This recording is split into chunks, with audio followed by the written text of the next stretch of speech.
It is not fatigue simply as such that produces the anger, but unexpected demands on a man already tired. Whatever men expect, they soon come to think they have a right to. The sense of disappointment can, with very little skill on our part, be turned into a sense of injury.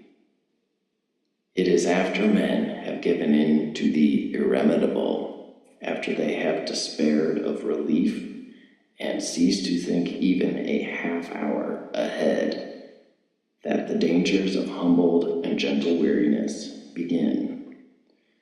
To produce the best results from the patient's fatigue, therefore, you must feed him with false hopes. Put into his mind plausible reasons for believing that the air raid will not be repeated. Keep comforting himself with the thought of how much he will enjoy his bed next night. Exaggerate the weariness by making him think it will soon be over.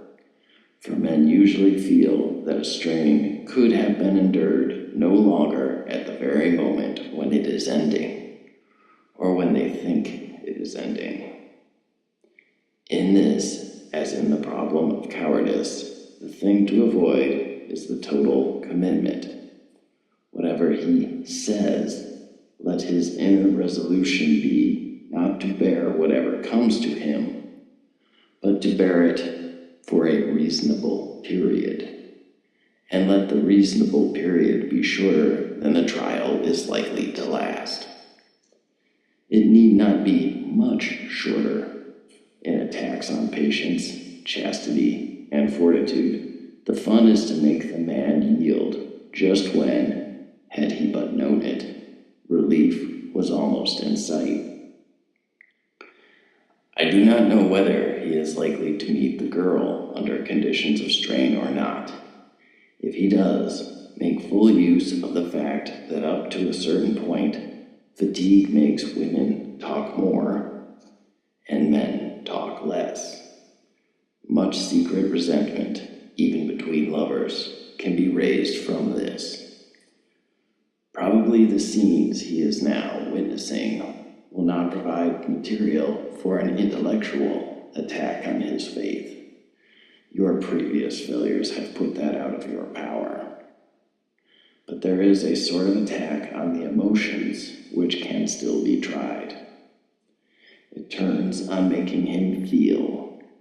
When first he sees human remains plastered on a wall, that this is what the world is really like, and that all his religion has been a fantasy.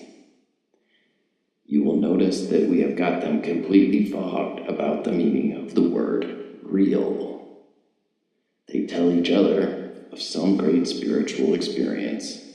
All that really happened was that you heard some music in a lighted building. Here, real means the bare physical facts, separated from the other elements in the experience they actually had. On the other hand, they will also say, it's all very well discussing that high dive as you sit here in an armchair, but wait till you get up there and see what it's really like. Here, real is being used in the opposite sense, to mean not the physical facts, which they know already while discussing the matter in armchairs, but the emotional effect those facts will have on a human consciousness. Either application of the word could be defended, but our business is to keep the two going at once, so that the emotional value of the word real can be placed now on one side of the account, now on the other, as it happens to suit us. The general rule, which we have now pretty well established among them, is that in all experiences which can make them happier or better, only the physical facts are real, while the spiritual elements are subjective. In all experiences which can discourage or corrupt them, the spiritual elements are the main reality, and to ignore them is to be an escapist. Thus in birth, the blood and pain are real, the rejoicing a mere subjective point of view. In death, the terror and ugliness reveal what death really means. The hatefulness of a hated person is real. In hatred, you see men as they are. You are disillusioned. But the loveliness of a loved person is merely a subjective haze, concealing a real core of sexual appetite or economic association. Wars and poverty are really horrible. Peace and plenty are mere physical facts about which men happen to have certain sentiments.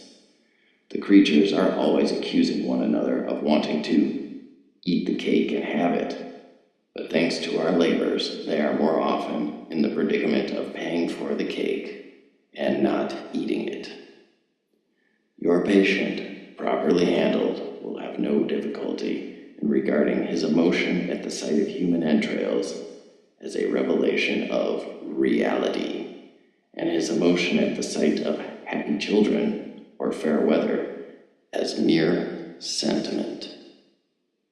Your affectionate uncle, Screwtape.